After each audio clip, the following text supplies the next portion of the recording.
Bismillahirrahmanirrahim. Değerli izləyicilər, bugünkü verilişimizdə də biz daha bir Vəhabinin iddialarına cavab verəcəyik. Buyurun, dinləyək. Məşhəd ziyarəti, yəni iddia olunur ki, orada İmam Rıza rahimehullah onun qəbridir. Yəni Məşhəd ziyarəti deyilən dinimizdə məfhum yoxdur, bir ibadət, bir ziyarət yoxdur. Ziyarət yalnız 3 məscidə var. Məscidül Haram, yəni Məkkədəki olan Kəbə, Peyğəmbərimiz sallallahu əleyhi və səlləmin məscidi Mədinədə, bir də Məscidül Aqsa. Bu 3 məsciddən başqa yerə, yəni ziyarət məqsədi ilə evdən getmək düzgündür. Gördüyünüz kimi bu Vəhabi iddia eləyir ki, bizim dinimizdə Məşhəd ziyarəti deyilən bir anlayış yoxdur. Həqiqətən də bu Vəhabi düz deyir. Çünki təməli 18-ci əsrdə ingilislər tərəfindən qoyulmuş Vəhabilik dinində ziyarət anlayışı yoxdur. Bu dinin isə müqəddəs İslam dininə heç bir adiyyəti yoxdur. Benim onlara vaat ettiğim Kur'an, Muhammed'e inen kitap değil. Ben onları benim anlattığım dine çağırıyorum. Onların ayetleriyle ama benim yorumlarımla.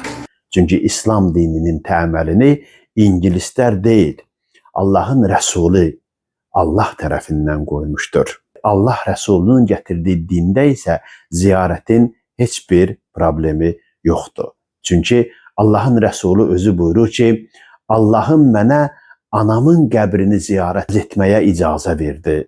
Daha sonra səhih mənbələrdə, tarixi mənbələrdə, o cümlədən tarixi Təbəridə, İbn Əsirdə və digər mötəbər mənbələrdə qeyd olunur ki, Allahın Rəsulu sallallahu aleyhi və aleyhi və səlləm Ühud müharibəsində şəhid olanların, məxsusən əmsi Həmzənin qəbrinin ziyarətinə gedərdi və onlara Əssəlamu aleykə ya əhləl qubur deyə müraciət edərdi.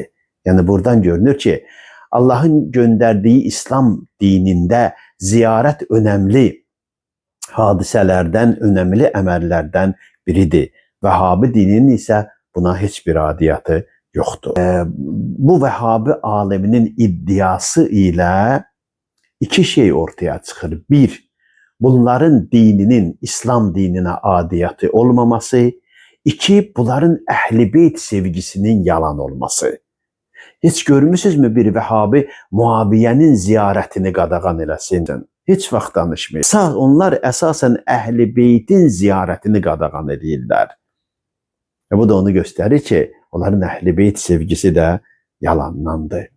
Və bütün bunlar bir daha onu göstərir ki, bu Vəhabilik dininin İslama heç bir adiyyatı yoxdur. Əgər bu adam iddia eləsə ki, biz Vəhabi deyilik, gəlin başqa bir Vəhabi aliminin dilindən bunu da eşidək. Muhammed ibn Abdülvahab adlı şəxs olub, o kitabları yazıb, din təbliğ edib və biz indi həmin o şəxsə tabi olanlarıq.